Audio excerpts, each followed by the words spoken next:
Time for another episode of Lo Kar Lo Baat by Mr. Agnihotri.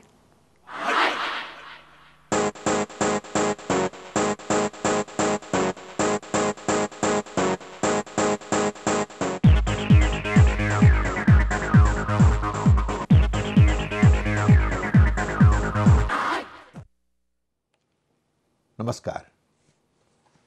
मेरे मित्र और India international school के धनंजय कुमार का कल फोन आया। मैंने पूछा, क्या लौटा है भारत से? बोला, नहीं लौटा तो नहीं, लेकिन हूं अमेरिका में ही। मैंने कहा, तुम्हारी बात नहीं समझा। बोला, इस बार भारत आया हूं तो लग रहा है कि भारत से अमेरिका आया हूं। यहां की दुनिया अमेरिकी हो चुकी है। किसी के पास किसी ठोस बात पर बात करने की फुर्सत नहीं है। हर कोई भाग रहा है। अब थोड़ी बहुत इंडियन वैल्यूज जो रह गई हैं वो अब अमेरिका में, हमारे छोटे से भारत में ही हैं। मित्र लेखक असगर वजाहत से फोन पर पूछा, यार अपने प्यारे देश भारत का क्या हाल है? वो बोला, बुरा हाल है, करप्शन है, रोज एक न एक घोटाले की खबर सुनते हैं। इंटेलेक्चुअल्स में हर तरफ दिवालियापन है, पॉलिटिक्स में, कल्चर के फील्ड में। किसी को कुछ समझ नहीं आ रहा कि इस सिचुएशन से बाहर निकलें या भारत को निकालें तो कैसे। और जनता है कि वो शॉक प्रूफ हो चुकी है। अब किसी घोटाले का उस पर कोई असर नहीं होता। यही सोचती है, हो रहेगा कुछ ना कुछ, खबर आए क्या। रिटायर्ड दोस्त वीरन से फोन मिलाता हूं। वो कहता है, क्या बताऊं यार, प्याज पाकिस्तान को एक्सपोर्ट कर दिया, यहां 70 रुपए किलो तक पहुंच गया, और जब बहुत हो हल्ला हुआ तो महंगे दामों पर उन्हें से इंपोर्ट कर लिया। मोरालिटी की ऐसी हालत है कि कभी देखी नहीं। मैंने कहा, यार घबराओ नहीं। यदा यदा हि धर्मस्य ग्लानिर्भवति भारतः अभ्युत्थानम अधर्मस्य तदात्मानं सृजाम्यहम्। वो बोला, अब तो ऊपर वाला भी इतना भौचक है कि उसने हाथ जोड़ दिए हैं। आसमां पे है खुदा और जमीन पे हम, आजकल वो इस तरफ देखता है कम। दिल्ली के रेजिडेंट्स की वेलफेयर एसोसिएशन की एक फेडरेशन है। उसके एक कार्यकर्ता SNH जैदी इन दिनों अमेरिका आए हुए हैं, वर्जीनिया में। उनसे बात हुई तो बोले, भारत का 70 लाख करोड़ रुपया काला धन स्विस बैंकों में जमा है।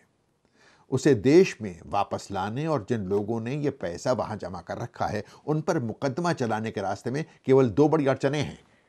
एक है सरकार और दूसरे संसद सदस्य। उमेश जी, हमारी तो कोई नहीं सुन रहा। आप अमेरिका में रहते हैं, अगर आपको भारत से प्यार है तो आप ही उन पर दबाव डालें, NRIs में जन जागरण पैदा करें, प्राइम मिनिस्टर को खत लिखें, लिखवाएं, अपना कर्तव्य अपनी जिम्मेदारी समझकर सिग्नेचर कैंपेन चलाएं, और भारत के जो नुमाइंदे हैं आपकी नगरी में, राजधानी में, उन्हें बताएं कि आप इन खबरों से कितने नाखुश हैं। उनसे पूछें कि भारत सरकार इस बारे में क्या कर रही है। इस सब के बीच कवि मित्र शेरजंग गर्ग की आवाज भी सुनाई देती है। वो तुलसीदास जी के उपदेश सुनने को तैयार नहीं है कि राज कोई भी हो, हमें उससे कोई फर्क नहीं पड़ता। वो कहते हैं, हम न कहेंगे, हम न सुनेंगे, कौ नृप होए हमें कहानी।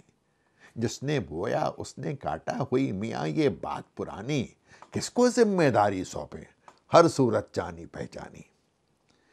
शेरजंग गर्ग बोले, आज हारे हुए सैनिक हैं तो क्या कल जीतेंगे, फिर टहलते हुए मिल जाएंगे मैदानों में।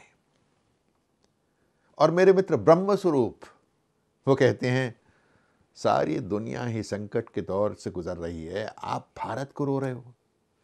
आदमी और इकोनॉमिक वर्ल्ड के साथ उसके संबंध संकट में है, क्राइसिस में है, नेचर के साथ, अपने शरीरों के साथ, अपनी सेक्सुअलिटी के साथ, अपने समाज के साथ, अपनी अर्बन लिविंग के साथ, अपने माहौल के साथ, अपनी हेल्थ प्रैक्टिसेस के साथ, एजुकेशन के साथ, सभी के साथ आदमी के संबंध क्राइसिस की स्थिति में हैं।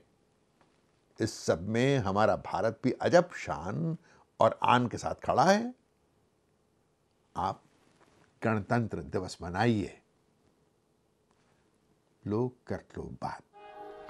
ये दुनिया एक दुल्हन